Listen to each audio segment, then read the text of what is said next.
Ball रख सकते हैं। Very good. आप उसके लिए क्लैपिंग करेंगे। कैट रख सकते हैं, काऊ रख सकते हैं। ओके, ये तो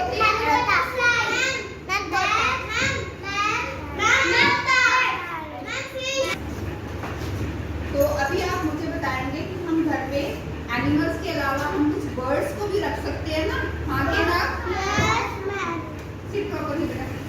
बर्ड्स को भी रख सकते हैं ना?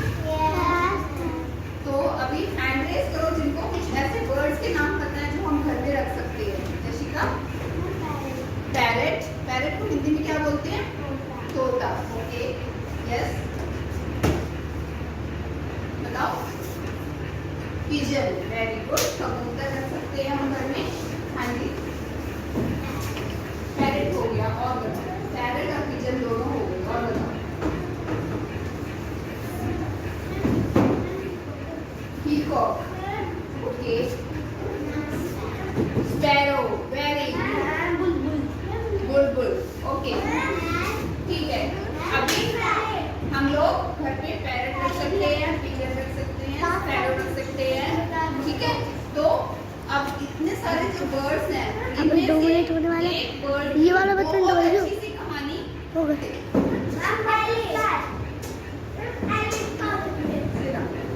चलिए, तो आप तैयार हो एक बहुत अच्छी सी कविता, कहानी, चिड़िया के बारे में कुछ सुनने के लिए? तैयार हो? चलो, आज हम स्मार्ट बोर्ड की हेल्प से सुनेंगे, ठीक है?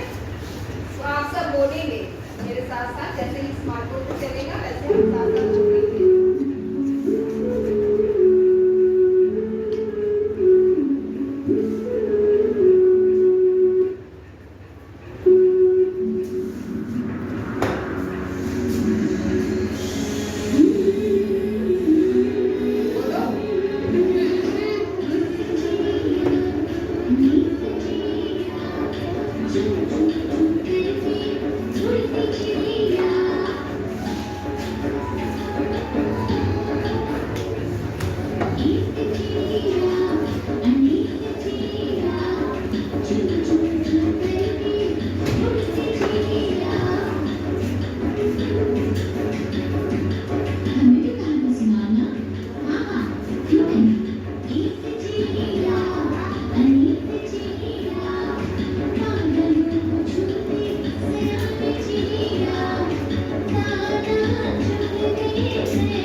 बताएंगे कि चिड़ियों की जो आपने कविता, कहानी, गायन सुना, कैसा लगा आपको? अच्छा, आपने इससे सीखा क्या? कि एकता में क्या है, काफ़ी बल होता है। अगर हम मिलजुल कर रहे हैं तो हम बड़े से बड़ा, मुश्किल से मुश्किल काम आसानी से कर सकते हैं। और इससे पहले भी हमने एक स्टोरी की थी, उसमें भी हमने कुछ सीखा था कि मुश्किलें जब आती हैं तो हमें क्या करना चाहिए? रोना नहीं चाहिए, बल्कि हल निकालना चाहिए। जैसे चिड़ियों ने किया, जब वो जाल में फंस गई तो उन्होंने हल निकाला और क्या किया? मिलकर जाल को लेकर उड़ गई। और फिर किसने मदद की उनकी जाल काटने में? चूहे ने। ठीक है, तो अब से कभी भी कोई समस्या आएगी तो हल निकालेंगे, रोएंगे नहीं। ठीक है, थैंक यू।